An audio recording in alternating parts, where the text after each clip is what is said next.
Okay, so good day everyone. Uh, Today's discussion is about data management, particularly in statistics. So this is the last chapter in our journey in mathematics in the modern world. Okay, so let's start.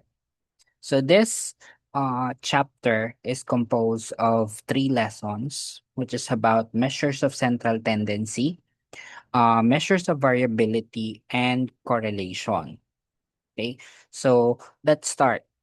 So lesson one, measure of central tendency. So before we proceed with the measures of central tendency, let's have some preliminary concepts. Okay, so let's have an idea what is statistics, its importance, and the different branches of statistics. Okay, so when we talk about data management, in statistics, and as we all know, we're now in a data-driven era. When we talk about data management, this refers to the administrative process of validating, organizing, protecting, and maintaining the data to ensure its quality, accessibility, and reliability all throughout the entire cycle. So sa data management po natin, it's a process. So it's a step-by-step process na kung saan bina-validate natin yung data, pina-process natin siya using statistics so that we can have a meaningful, reliable, and significant result. Okay? So, under data management, we can have the process of data collection and entry, yung pag-gather ng data. Data cleaning, pagpaprocess ng paglilinis ng data. Then data coding and transforming. So we encode it in a software and transform data if needed. And then data documentation. No? So then we storage, we secure, and follow the ethical guidelines. Okay. So under data management, we have what we call statistics. Okay. So ang sabi dyan, when we talk about statistics, it's a discipline that deals with the structured approach of gathering, classifying, displaying, assessing, and measuring qualitative and numerical data for a successful decision making. So ano pong ibig sabihin yan? Okay. So the definition that we have provides an excellent comprehensive look what is data management and statistics, okay? So because it unifies the workflow. So kumbaga, sabi ko nga po kanina, it's a systematic process. So meron kang workflow na sinusundan in order for you to work on or for you to have a successful decision making. So ano po yung approach na yon? So let's deduce or chop-chopin natin yung meaning. So ang sabi dyan, a discipline that deals with a structured approach. So when we talk about structured approach, we're talking about systematic, no? Step by step, reproducible science. So ibig sabihin, establish yung method na meron ka. Okay? So like yung scientific method, statistical protocols, para naman, researcher and analysts could take your raw data, the data that you have collected, in a step-by-step process and arrive at the exact same conclusion, reproducibility. Okay? So dahil systematic yung process, pwedeng gayahin ng mga researcher yung process para ma-check nila if they would arrive at the same answer or not. The next one, ano raw yung approach na susundan natin? Approach of gathering. Okay? So pag sinabi nating gathering, this is the foundation of your data collection or the statistics, also known as the data collection. Okay? So before we can analyze anything, bago tayo mag-classify, syempre, we must acquire the data using reliable instrument. So in practice, ang ginagawa natin is nagde-design tayo ng instrument, dinidistribute natin siya, chine-check natin kung merong mga experimental or control group. We either pull records kung meron na sa database or we conduct interview. Okay, so these are some ways on how we can gather data. So after you were able to gather your data, ang kasunod po diyan is classifying. So 'pag sinabi po nating classifying, this is the organization phase or data coding and management. Okay? Yung raw data na nakuha natin, definitely it's still messy, magulo pa 'yan. So what we do is we classify them. We sort the data, no? We either use distinct categories, we try to identify the type of variable, uh, we categorize them depending on the relevance or the importance, depende po, no?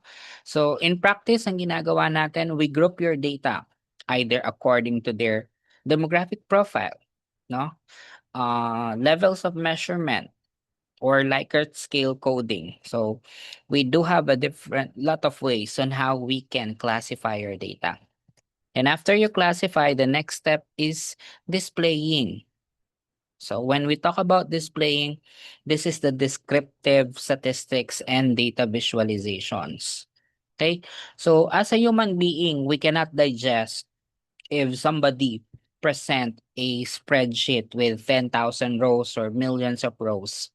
Okay? Purely numbers. So what do?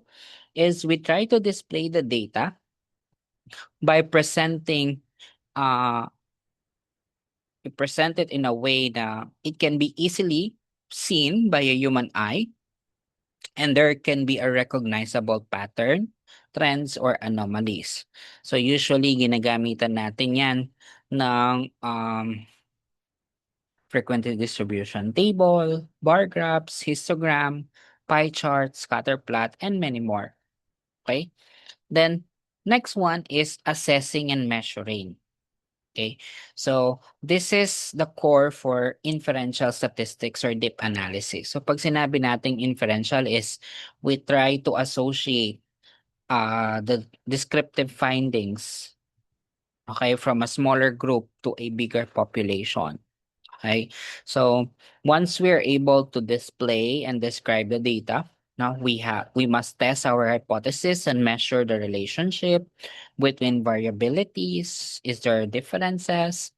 No? So in practice, we calculate the mean and standard deviation. So after that, we run t-test, ANOVA to compare groups, or we do correlation and predictive model. Okay. So next one is measuring the qualitative and numerical data. So when we talk about qualitative, we're talking about categorical data that uses words. Okay. Data that cannot be expressed using numbers. Okay? So kapag quantitative naman, these are the countable data like yung test score, height, temperature, income. Kapag qualitative, yan yung mga student feedback, gender, job roles, or the open-ended interview questions. Okay? The ultimate goal, no, for this, for statistics, is for us to arrive a successful decision making. So ibig sabihin yan, data is not collected because we just want to collect it, but data is collected for us to eliminate guesswork, yung mga panghuhula, whether in education man yan, business, healthcare, government. It is a structured approach that provides a empirical evidence, solid evidence to back up yung mga policies, yung mga change ng mga strategies, or to validate outcome. So in summary, when we talk about statistics, okay, you can think of it as the definition of, for example, um, you want to understand a disease. So syempre, you have to collect data, you sort the data, and then you map.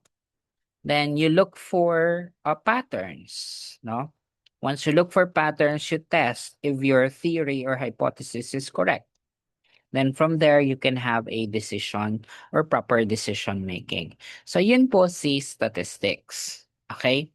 So remember that statistics is not all about research. No, it's a process of having a right decision at a right time based on the data that you have collected.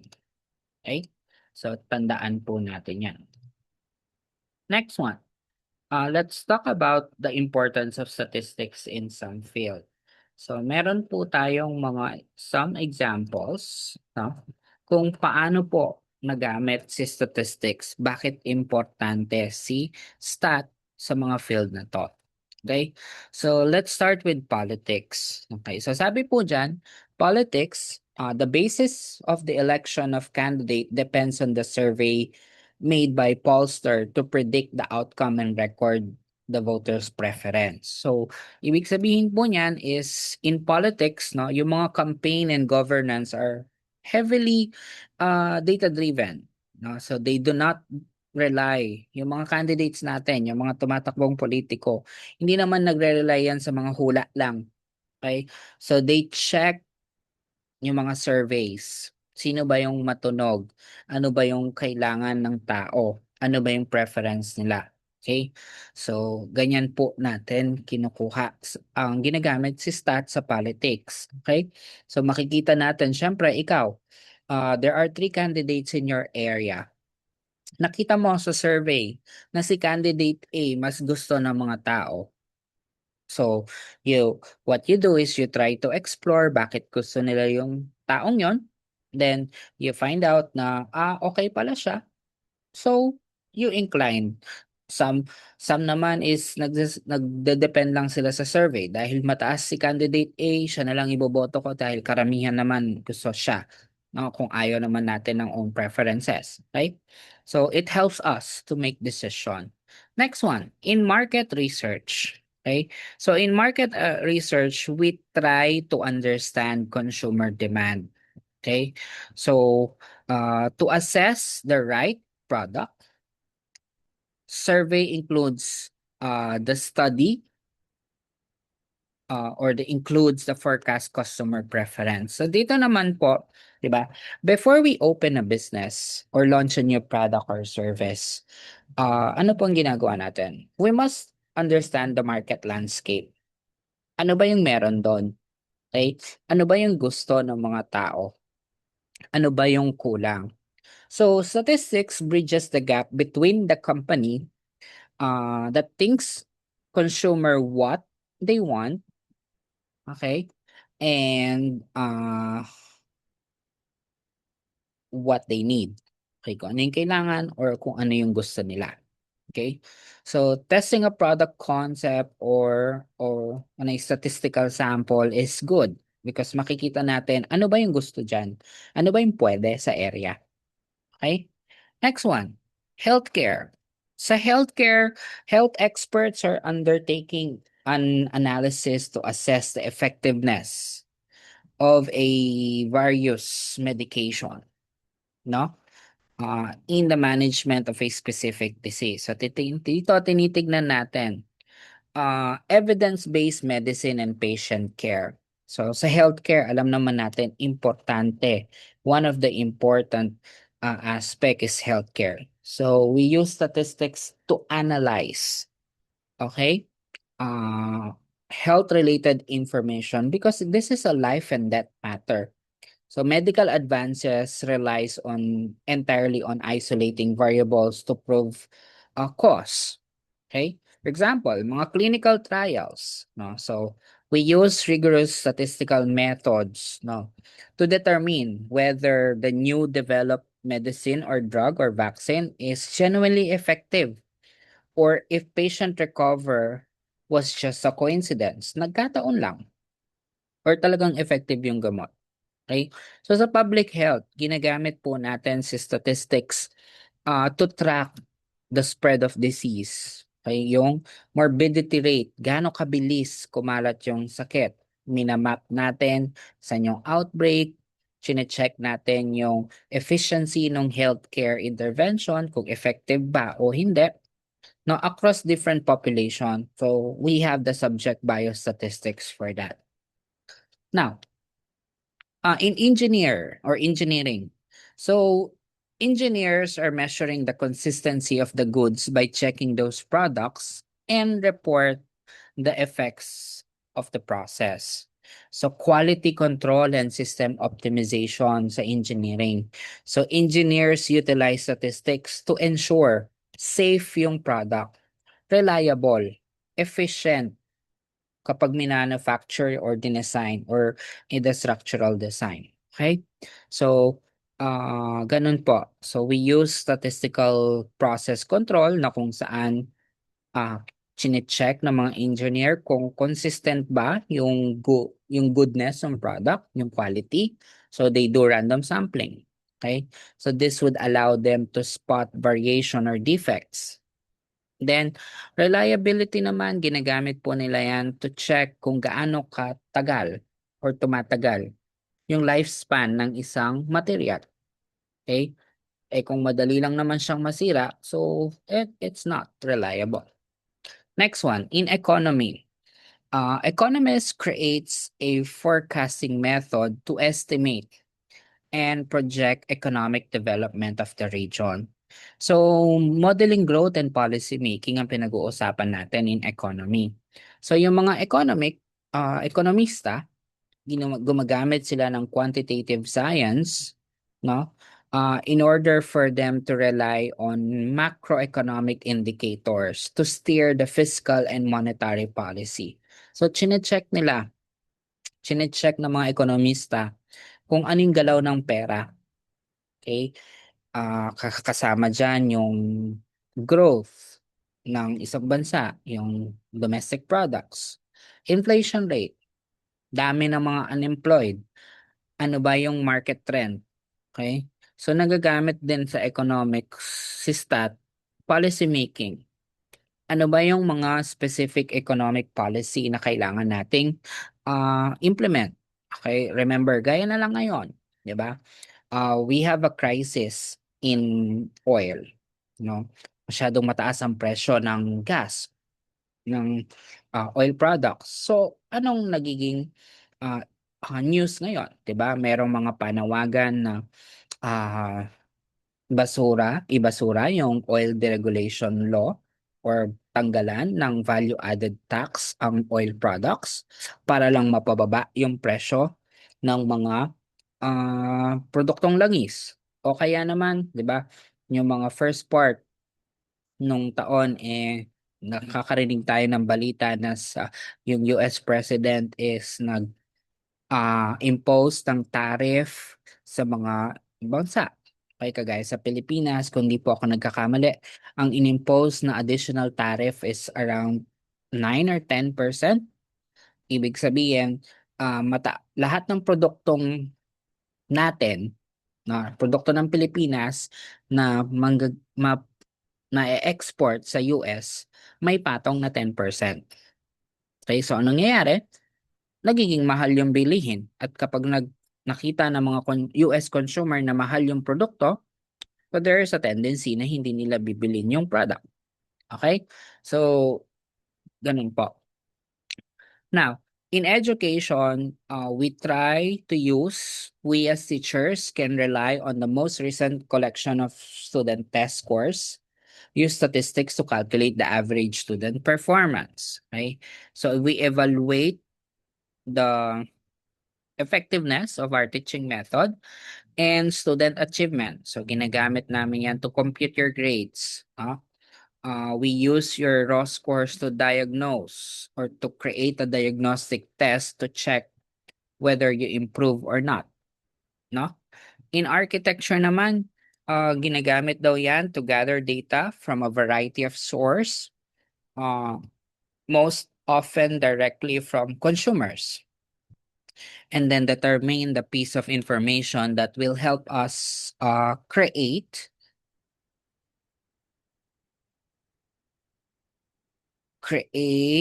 building that will have the greatest impact on our surroundings. Okay? So, paano daw po natin siya ginagamit?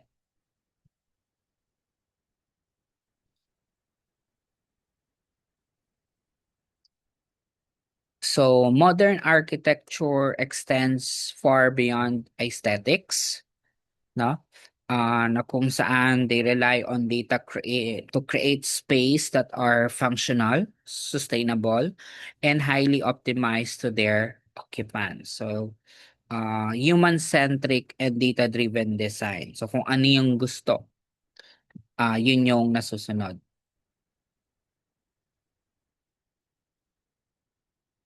Okay? So yan po. So these are some of the use of statistics sa different fields. Now, let's talk about the different branches, right, of statistics. So there are two branches of statistics. So one is what we call the descriptive, and the other one is the inferential statistics. Okay? So let's talk about descriptive. So ang sabi niya dyan, when we talk about descriptive, this is a method of organizing, summarizing, and presenting data in a form which will make them easier to analyze and interpret. So in this branch of statistics, the goal is to describe the data, and there are several items or measures under descriptive. We have the measure of central tendency, measure of position, measure of dispersion or variability, and measure of shape. So as we go along, we will be discussing measure of central tendency and measure of dispersion or variability. So ano pong, but for now, let's talk about descriptive. So when we talk about descriptive, as the name implies, the primary goal of this branch of statistics is to describe ano ba yung meron dun sa data na na-collect mo. Okay? So you summarize it, you organize it, so that you can easily understand ano ba yung meron doon. Okay? So it does not look beyond the data at hand. It simply provides a snapshot of what the data shows. Okay? So again, sabi ko nga po, we have measures of central tendency. So from the name itself, center, we identify the center or the single most representative value of your data set. Usually mean, median, mode. Now, kapag measures of position naman, ang pinag-uusapan natin dito is saan nagfo-fall yung specific value compared to the rest of the dataset. Nasa top 25 ba siya? Nasa top 10 ba siya? Nasa top 90%? No? So, yun po yung tinitingnan natin.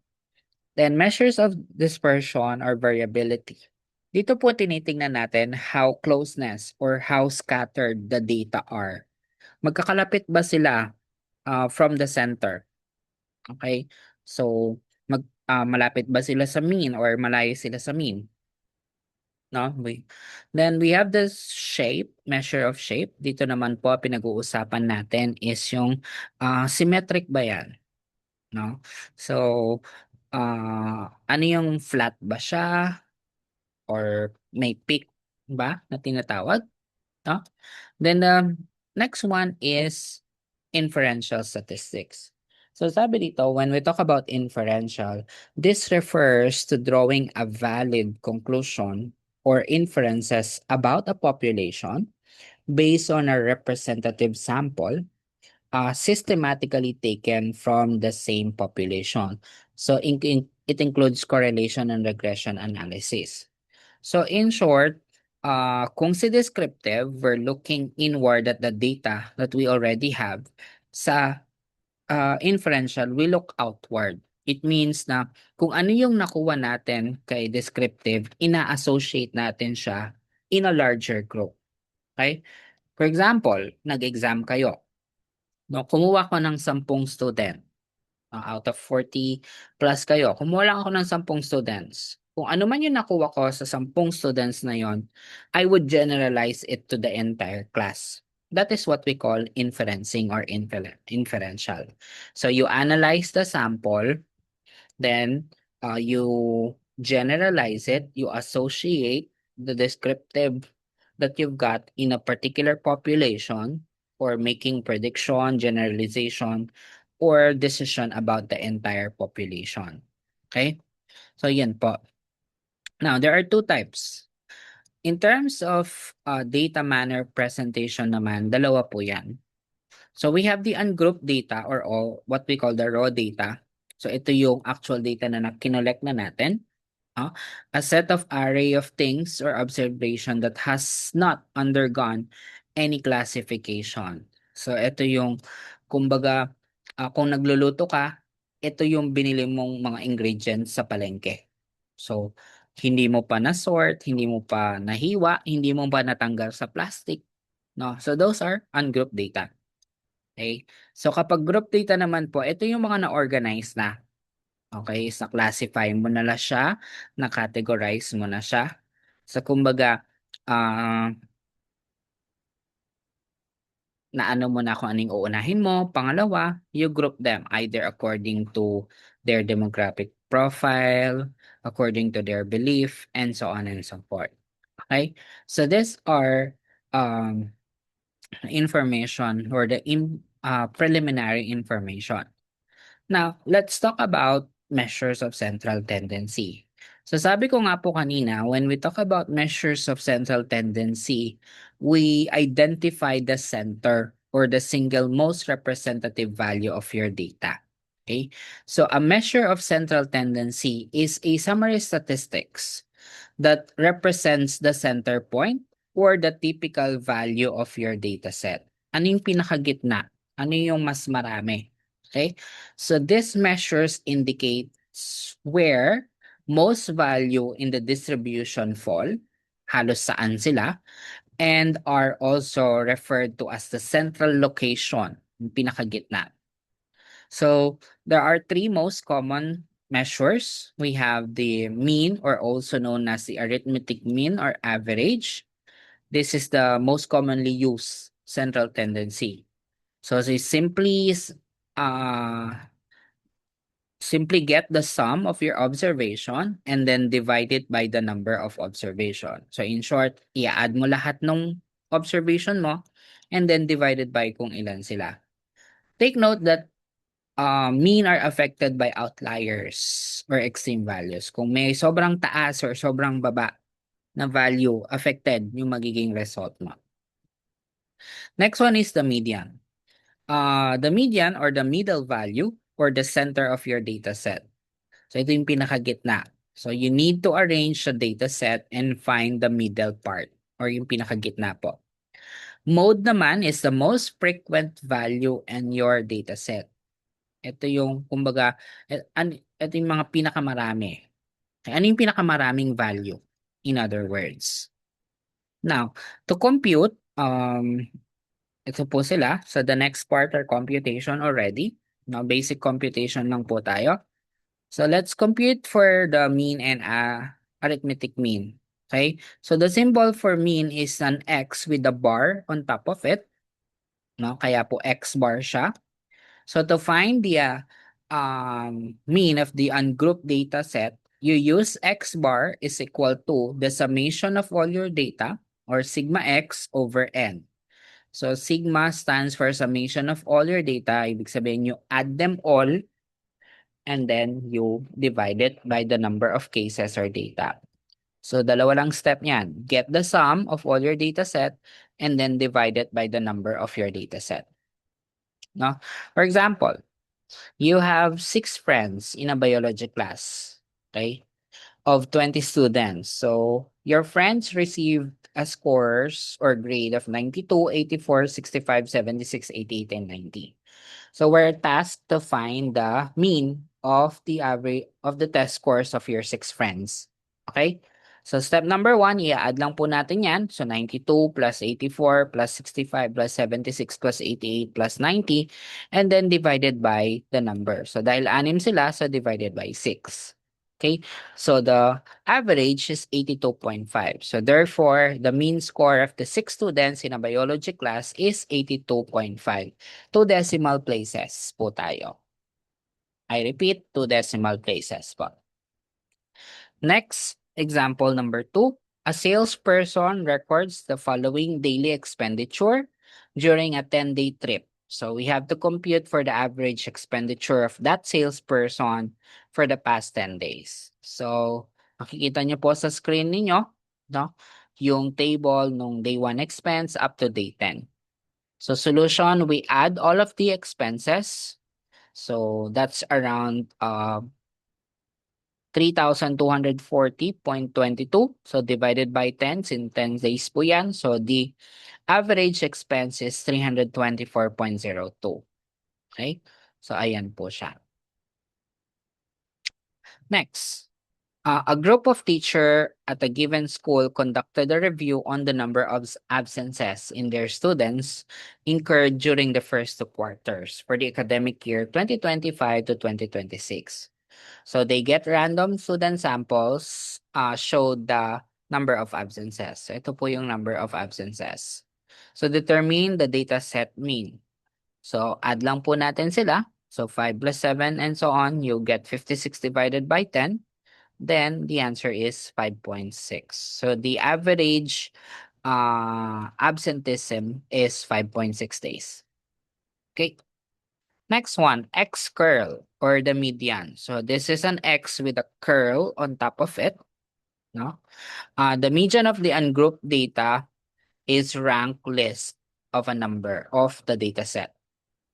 So the middle value, if the observation or the number of observation is odd, then the mean of the two middle values or number if the observation is even. Okay, so may dalawa po tayong case. Kung odd number daw yung dataset, yung pinakagitna. Kung even number daw, yung dalawang nasa gitna ang i-add natin, then kukunin natin yung average na, yun yung magiging median po natin. So, to calculate, no, so arrange muna natin yung dataset, either increasing or decreasing, pataas or pababa, and then locate the middle value. So again, may dalawa tayong option. So kung odd number ang middle value, no? So ang gagawin lang po natin is susundan natin yung n plus 1 over 2 th or nth term. Okay? So this will not give us the value. It will give us the position. Nasaan yung middle value natin. Okay? Next naman po, yung letter B. If it's even, you have the n over 2 and n plus 2 over 2. So dito naman po, it will give you the position of the two middle value. Okay? So then add the two middle value divided by 2 to get the median. Okay. So let's have the first one. So find the median of the following. So letter A, 4, 8, 1, 14, 9, 21, 12. So first step, we arrange them from lowest to highest or highest to lowest, as you can see on your screen. And then let's say we count them. As we can see, there are 7. So we use the first case. So 7 is an odd. So we will be using the n plus 1 over 2. Okay? So that is 7 plus 1. It will give us 8 divided by 2, 4. So the fourth data is the middle value. So ano ba yung pang-apat? So check po natin. 1, 2, 3, 4. So ang pang-apat na value is 9. So therefore, your median is 9. So letter B naman po. So the given is 46, 23, 92, 89, 77, 108 or 108. So you arrange it from lowest to highest. Kahit ano naman po yung arrangement ninyo, highest to lowest or lowest to highest, it would still gonna give us the same result as long as tama yung pagkaka-arrange ninyo. Okay? Now, since the given is even, kasi 6 sila, so we will be using the n over 2 and the n plus 2 over 2. So 6 divided by 2 is 3, so the third one. And 6 plus 2 is 8 divided by 2, which is the fourth one. So based on the arrangement, the third one is 77 and the fourth one is 89. So get the average. 77 plus 89 is 166 divided by 2. So the median is 83. Okay? So next, the number of books borrowed from a library from Monday to Friday last week are 64, 78, 57, 39, and 82. So find the median. So we arrange them. So we have 39, 57, 64, 78, 82. So since there are 5 days, so basically our n here is 5. So we will be using the n plus 1 over 2 for odd. So that's 6 divided by 2, and we get the third one. So the third one is 64. So since the median is located on the third data, which is equal to 64, hence 64 is the median of your given data set. Okay, last one for the median. The age of the patients at a pediatric ward of Hospital Z are the following. So ito po, no? 10, 2, 5, 6, 5, and so on. So find the median. First, we arrange them. Then we count them. So there are 14, no, patients. So since 14 is even, we will be using the n over 2 and n plus 2 over 2. So 14 divided by 2 is 7. And 14 plus 2 is 16 divided by 2 is 8. So we'll look for the 7th and 8th data, which is 6 and 8. Check natin. 2, 4, 6, 7, tapos 8. So kunin natin yung average na, that is 7. So therefore, the median of the data set is 7. Okay? Mode. Okay, so simple lang po si mode or the X hat or X caret. Okay, yung parang may sombrero sa itaas. Pag sinabi po nating mode, this is the most frequent value in your dataset.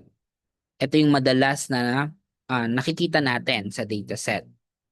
Now, a dataset can have different types of mode.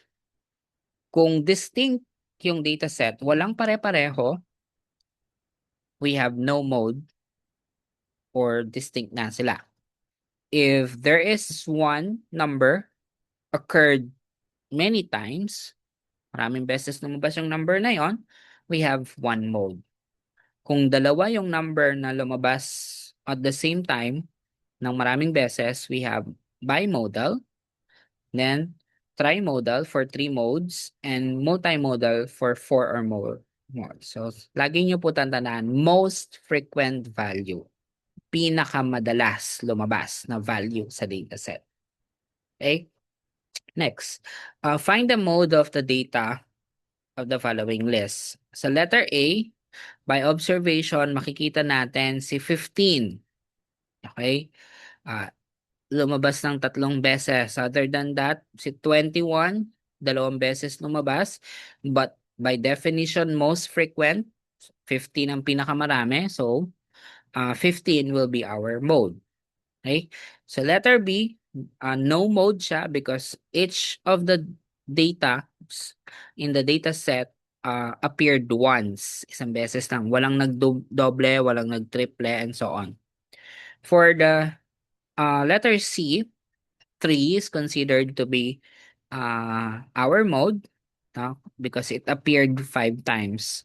Even though lumabas ng 2 beses si 4, 3 beses si 5, but by definition, most frequent, pinakamarami. Okay, so that is 3. Next one here on letter D, that is 12 kasi 2 beses. Also, no? Correction, pakilagay dito na pati si 71. Okay, sa dalawa. 12 and 71. Okay, so correction po tayo dyan, no? Next, number 2. In a certain barangay, the doctor at a health center recorded the number of patients served per day in a month. So find the mode. If the mode exists, describe it. So ano daw yung mode and check natin kung anong klaseng mode siya. So basically ito, 83. Check po natin. 1, 2. 2 beses lumabas si 83. Meron pa po ba tayong makikita? Sa 80 wala, sa 85, 84, 90, I guess 83, no? Since isa lang siya, then it is unimodal.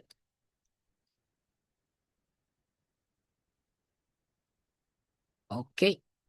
Next. Dito naman po tayo. measures of dispersion or variability. So dispersion or variability is another no, part of descriptive statistics wherein it gives us the spread around the average or the middle value. Okay? So, ano po kasi yung middle value natin or the average, the mean. Okay? So, gaano kalayo ang bawat variable or bawat data set mo sa average. Okay? So, distribution of statistical frequency around an average or median. So in statistics, no, pag sinabi po natin measures of central tendency, it gives us half of the story, kalahati lang. The true under to truly understand your data set, kailangan natin si dispersion. Kasi dito natin makikita how scattered, how spread out, or how narrow your data set. Okay? So, there are two types, okay, of data set. One is a low dispersion. It means that the scores are somewhat close to one another. There's only one or two scores gap. At ang tawag po natin dyan ay homogeneous. Kapag naman po magkakalayo yung mga scores, sobrang layo ng mga scores na yan, we call it heterogeneous. So dispersion would tell us if the data set is homogeneous or heterogeneous. Now, there are three, there are actually four, but we'll be discussing the most common one. Range, this is the interval between the highest and the lowest score. Okay? Gaano kalayo si highest at lowest scores? Yan si range. Okay? So the range is a measures of variability or scatteredness of the varieties or observation among themselves. Gaano sila kalayo or ano yung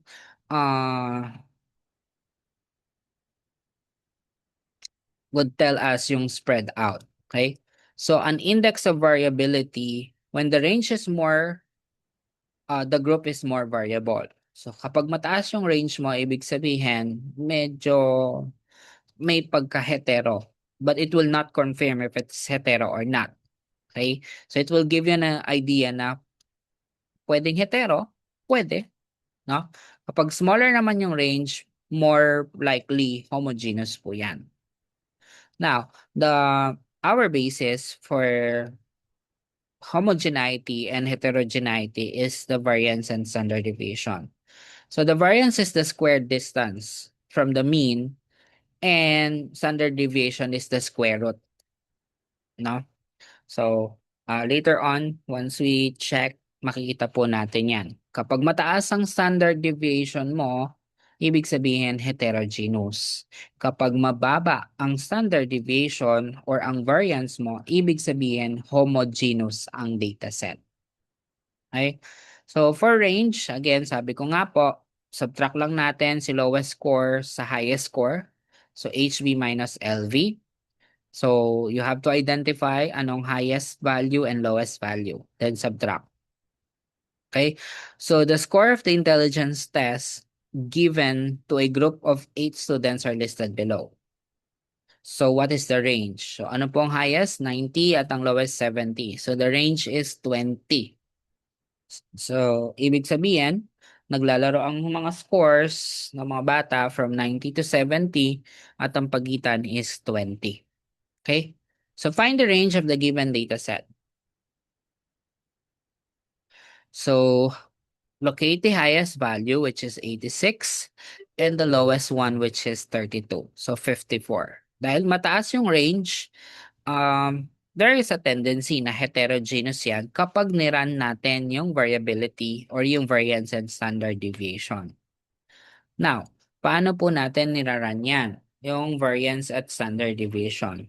So, again, sabi ko nga po, variance is the average distance of each point, kada data point na meron ka or data doon sa mean.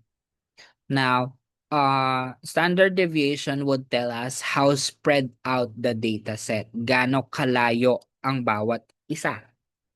Okay? Bawat isa sa average. Now, heterogeneous, sabi ko nga, kapag high SD, hetero. Kapag low SD, homogeneous. So, ibig sabihin, data are close to the average. Kapag high, numbers are far from the mean. So, ito po yung mga formula natin na ginagamit, no? Usually, since sample ang kinukuha natin, we use the formula B. Itong letter B. S squared, that is for the variance, and S for the standard deviation. So, ano po yan? Paano natin gagawin yan? Una, we have to compute for the mean and then subtract each of your data set to the mean and then square it and then get the sum. Then divide it by kung population yan n, kung sample yan n minus 1. Okay? So, sa standard deviation naman yan, we simply get the square root of your variance. So, example, no? So the following numbers were obtained by sampling a population. So 2, 4, 7, 12, 15. So we compute for the standard deviation. We're asked to compute for the standard deviation and variance. So step number 1, kunin muna natin yung mean. Ang mean is by adding all then divided by 5. So 2 plus 4 plus 7 plus 12 plus 15, you would get 40 divided by 5, which is 8.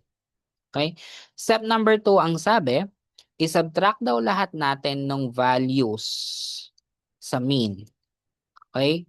So, ibig sabihin, 2 minus 8, kaya meron tayong negative 6. 4 minus 8, we have negative 4. 7 minus 8, we have negative 1. 12 minus 8, we have 4. Then 15 minus 8 equals 7. So kapag nakuha na po natin yan, ang sabi po niyan, i-square daw natin yung deviation. So negative 6 times negative 6 or negative 6 squared is 36. Negative 4 times negative 4 is negative 16. Negative 1 times negative 1 is 1.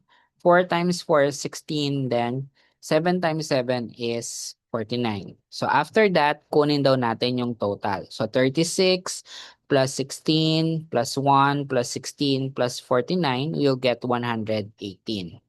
So after nun is i-divide daw natin siya. Kung population variance divided by n. Kung sample, which is what we have, it's n minus 1. So n minus 1, that is 5 minus 1, we get 4. So 118 divided by 4, the variance now is 29.5. Now, to get the standard deviation, kunin lang natin yung square root ni 29.5, which is square root of 29.5, you would get 5.43. So this is now the standard deviation. Okay? So next, example number 2. Determine the variance and standard deviation of the following monthly number of computers units sold. Okay, from January to August. So our N here is 8 sa January to August. Ayan po sila. Okay? Pasensya na naputol. So anyway, so sabi, kunin muna natin yung average. So the average is 28. No? 221 divided by 8 is 28. So 28 computers. So bakit ko ni-round off? Kasi po, computers ang pinag-uusapan natin. So the unit are whole numbers. Okay? So let's check. So since nakuha na natin yung mean, subtract na natin bawat isa sa mean. So 35 minus 28, 7. You get that square, you have 49. 26 minus 28, that's negative 2. Square it, you have 4. 30 minus 28 is equal to 2. Square it, you have 4. 29 minus 28, 1. Square it, you have 1. 27 minus 28, you get negative 1 and square negative 1's raised to 2 is positive 1. 30 minus 28 is 2. Square, you get 4. 24 minus 28, That is -4, and -4 times -4 is 16. 20 minus 28 is -8, and the square of -8 is 56. So you get the total, that's 139 divided by n minus 1, which is 8 minus 1, you get 7. So the variance is 19.89. So you get on the standard deviation, you have 4.46. Right? So lastly is measures of correlation and regression. Okay? So the correlation lang po ang pag-uusapan natin dito. So correlation analysis is the process of analyzing, measuring, and interpreting the strength of a relationship between two variables. Gaano ba are they related? In other words, yun ang tinatanong natin. Related ba sila? Kung related sila, ano yung degree of relationship na meron sila? Okay, that is correlation analysis, yung process ng pag-check kung related sila at ano yung degree ng relationship nila. Okay? So correlation is the test. Okay? Ito yung tool, no? Para malaman natin kung ano yung degree of relationship ng mga variable. Okay? So this determine if there is a linear relationship between the two. Okay? Correlation coefficient naman, dito mag indicate kung ano yung degree. Okay? So, it ranges from -1 to +1. Okay? So, dito natin tinitingnan yung strength ng linear association. Okay? No? Degree of relationship, this is the descriptive part. Okay? Correlation coefficient, numerical value. Degree of relationship, ito yung label. In short, ano yung label ninyo? Okay? So there are three correlations. We have positive correlation, implies a direct relationship between variables. So ibig sabihin, as one variable increases or decreases, the other variable also increases or decreases. Okay? So dito, kung positive value yan, no? Yung +1, +99. So ibig sabihin po nun is, habang tumataas or bumababa yung isang value, tumataas din o kaya bumababa yung value. Okay? So, kumbaga sa score ninyo, habang tumataas yung mga um, score nyo sa quiz, tataas din ang grade ninyo. Or kung bumababa naman yung score nyo sa mga quizzes, syempre, bababa ang grade ninyo. Kapag zero correlation, ibig sabihin, walang relationship. No? Kung tumaas man yung isa, hindi affected or walang magbabago dun sa isa, hindi sila related. Kapag negative correlation, kabaliktaran po, inverse relationship. As one goes up, the other one goes down. Okay? So, for example, sweldo. Habang tumataas yung late mo, bumababa yung sahod mo. Okay? So, that is a negative correlation. Okay? So, yun po ang correlation natin or degree of these are the types of correlation na meron tayo. Scatter plot, no, it's a graphical visualization of your relationship, no. So dito natin makikita kung meron. So kung mapapansin niyo po, no, ito po yung mga pictures when you have scatter plot. Kung almost of your data has a pattern na nasa isang linya sila pataas, no? As X goes up, Y goes up. Ibig sabihin, you have a perfect positive correlation. Kapag naman po scattered sila, wala sila sa isang linya, pero habang tumataas yung isa, tumataas pa rin yung other variable, then you have high positive. Okay? Na meron kang pattern. Kung straight line yung pattern, then pataas sila. Pero pataas, then you have positive. Na kung medyo kalat-kalat, then highly positive. Kung super kalat-kalat sila, no? Pero may makikita kang upward trend, then positive, low positive. Pero kung kalat-kalat lang, wala kang makitang pattern, no correlation. Kapag naman po low negative correlation, it means they're scattered. However, habang tumataas yung x mo, pababa yung y value mo, no? Then you have a negative correlation. Medyo scattered, pero going down, you have negative. Then negative perfect, they fall in one line and then they're going down. So negative correlation. Yan. Okay? So yan po. Paano natin ipa-plot? So ayan po. So designate one variable as x and the other one as y. So draw your axis on the graph, label each of them the points, and then plot each one. Okay? So by pair. So pa-plot natin yan, no? So when x is 1, y is 3. When x is 2, y is 6. When x is 3, y is 9, and so on and so forth. Okay? So as you can see, uh, it's a perfect straight line.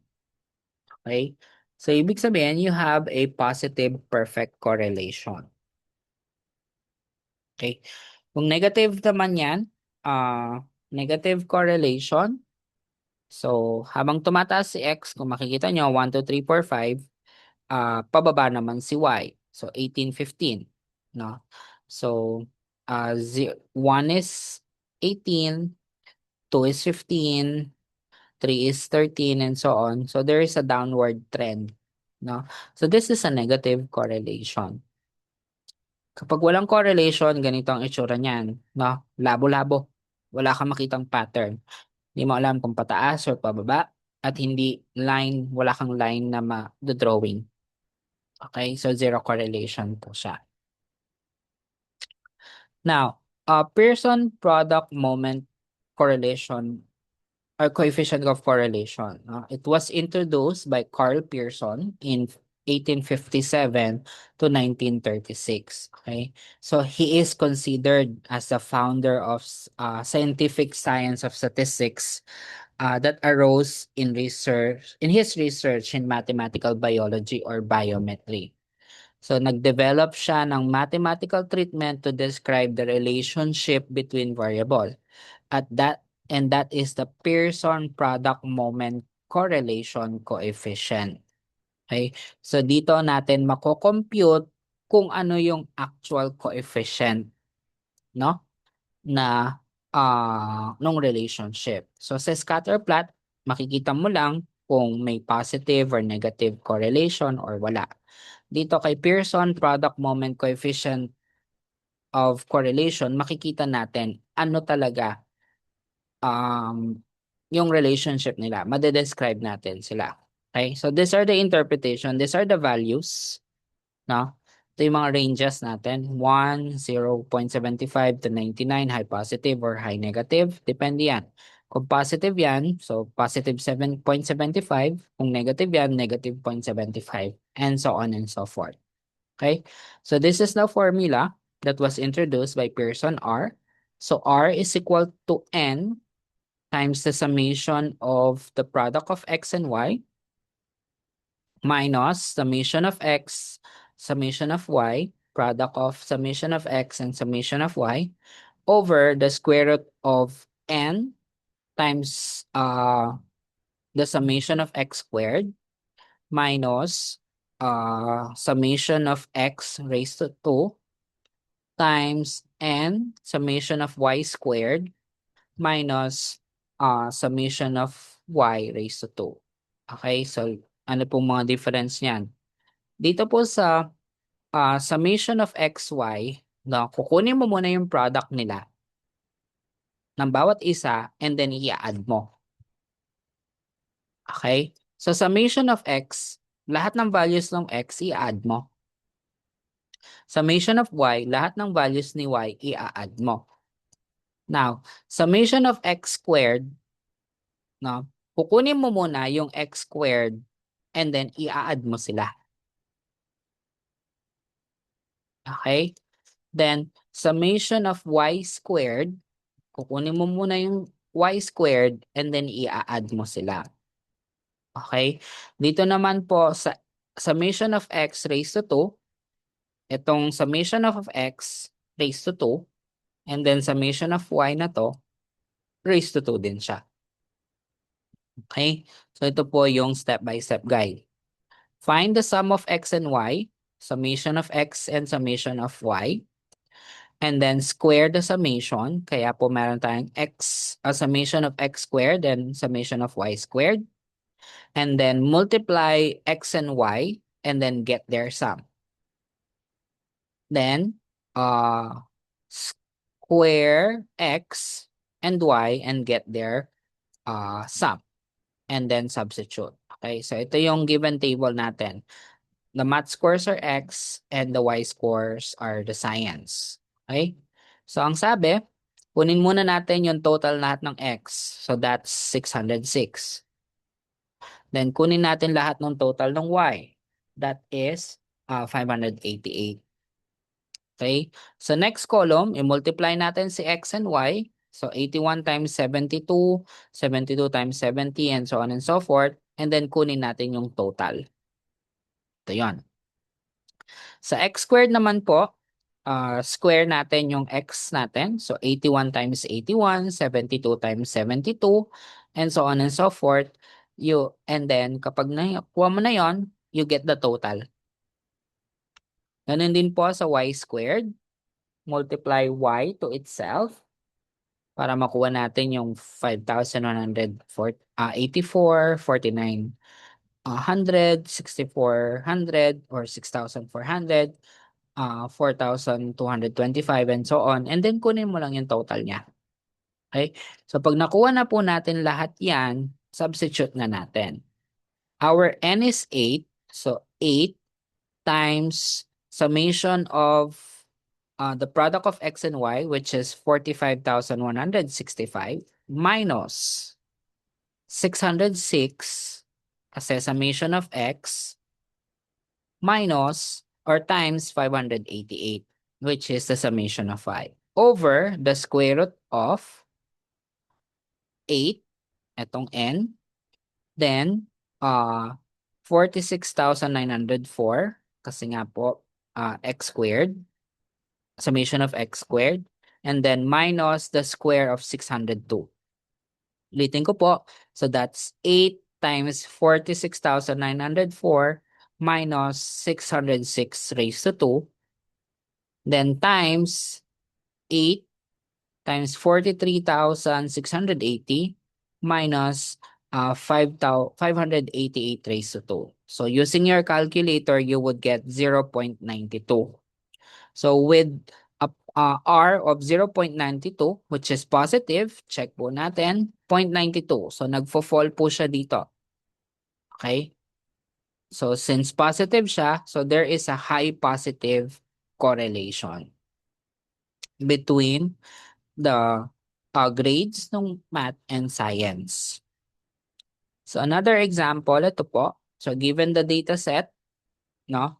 You compute for X, ito yung mga X natin, advertising expenses and company sales. Meron bang relationship yung advertising expenses mo sa company sales?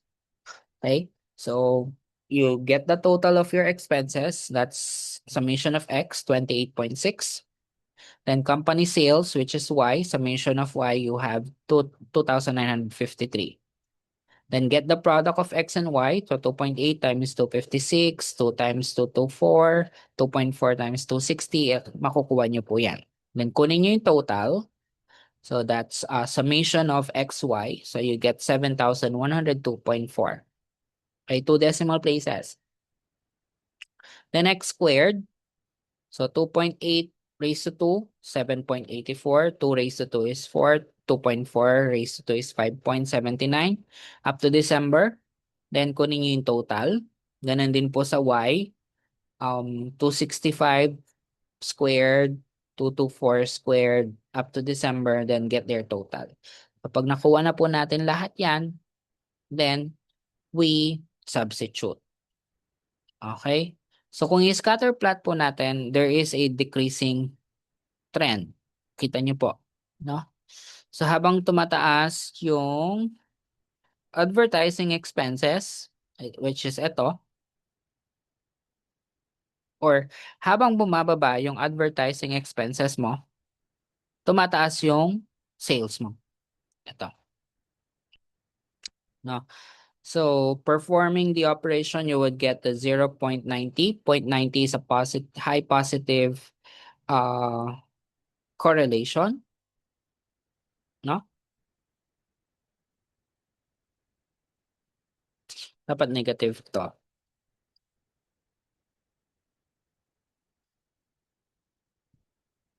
So, high negative siya. So, negative po ito, no? Negative 0.90. Okay. So, yan.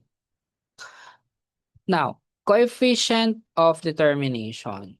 Okay, so nalaman na natin kung may relationship. Ang tanong, paano natin malalaman kung ilang percentage ang nag increase or decrease? So dito po papasok yung coefficient of determination natin. Okay? So coefficient of determination would provide us the percentage of the total variation. Okay? So kumbaga, kung tumataas ng 1 point si factor 1, gaano kalaki ang itataas or ibababa ni factor 2? Okay? So in order for you to do that, all you need to do is square the R that you've got and then multiply it by 100. Okay? So kung dun sa example number 1, nakita natin na ang R is 0.92. So square it. So 0.92 squared, that's 0.8464 times 100. So 84.64. So ibig sabihin, ng 84.64%, so 84.64% nung estudyante or yung grade nung bata sa science ay attributed sa mathematics. So, ibig sabihin, habang tumataas si math ng 1 point, tumataas ng 84% si science. Okay? So, ganun po siya nun. Now, another example using is yung sa example number 2. Nakakuha tayo ng 0.9. Okay? So, 0.9 squared, 81. No? So, ang R squared natin is 81%. Ibig sabihin, 81% ng company sales ay attributed sa advertising cost. Okay? So, ganun po siya. Now, to check kung significant. Okay, may relationship. Ang tanong, the test of significance of correlation coefficient. So this coefficient of correlation inform us the strength and direction of the test or the association. But the question is, we have to look if it's significant or not. Nagkataon lang ba or talagang ito yung result niyan? So para malaman po natin yan, we have the formula R times the square root of n minus 2 over 1 minus r squared. Okay? So, n minus 2 is the degree of freedom. No? So, kung ilan man yan, kung 8 minus 2 yan, or 8 yon. So, r is the correlation coefficient and your t is your computed, t-comp is the computed t-value. Okay? So, you have to set the null hypothesis alpha level. Sa alpha level, 0.05 lang po yan. Wala na pong iba. No? Then, degrees of freedom is n minus 2. And then, the computed. Then, meron tayong table na pagkukumparahan po niyan. So, using example number 1, R is equal to 0.92. So, state the null hypothesis and alternative hypothesis. Okay? No significant relationship for the null. There is a significant relationship. Okay? So, we always set at 0.05. Standard po yan, 0.05. And then the degrees of freedom is n minus 2. So, kung ilan yan? 10. 10 ba yun? Check natin. Example number 1. 2, 4, 6, 8. 8 lang pala. Ay, hindi. Example number, okay. So, n minus, so 10 minus, 8 minus 2 is 6. Sorry. So, 6 po yan. No? So, Assuming na 10 na lang para hindi po tayo mag-ano, no? So 10 minus 2 is 8. Then 0.92 times the square root of 8 over 1 minus 0.92. Okay, so you would get 0.92 times 7.212121. So 4 decimal places. So that is 6.635.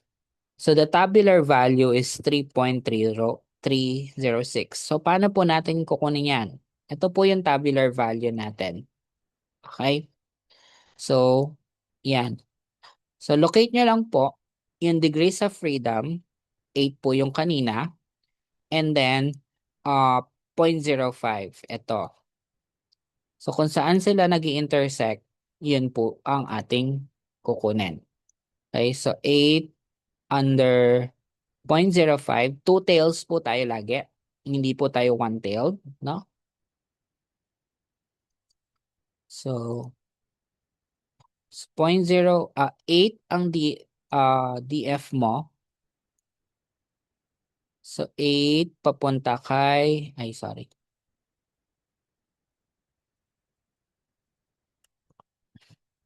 So, 8 going to 0.05. Ito. So, ito yung magiging computed t-value or tabular value mo. Okay? 2.306. So, ibabangga lang po natin siya. Okay? So, if the computed t is greater than, then we reject the null hypothesis. So, ibig sabihin, pag mataas yung computed t value mo sa tabular, ibig sabihin, we adopt this one. We reject the null hypothesis, then we adopt the alternative. So, there is a significant relationship.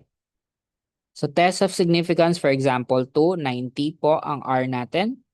Then 12 minus 2 is 10, no? So by computation, you would get 6.5291. So hindi sila magpapareho ng tabular value kasi magkaiba yung degrees of freedom nila. So 10 ang degrees of freedom natin. So ito. So ito ang magiging computed or tabular value mo, 2.228. Sa rule of thumb, dapat si computed, yung na-compute mo, mas mataas sa tabular. Kapag hindi, null hypothesis ang susundin natin. Kapag mataas, si computed sa tabular, we reject the null hypothesis. Okay? So, that's it, no? On how we can compute for the descriptive measures of central tendency and dispersion as well as correlation analysis. So, thank you so much and God bless.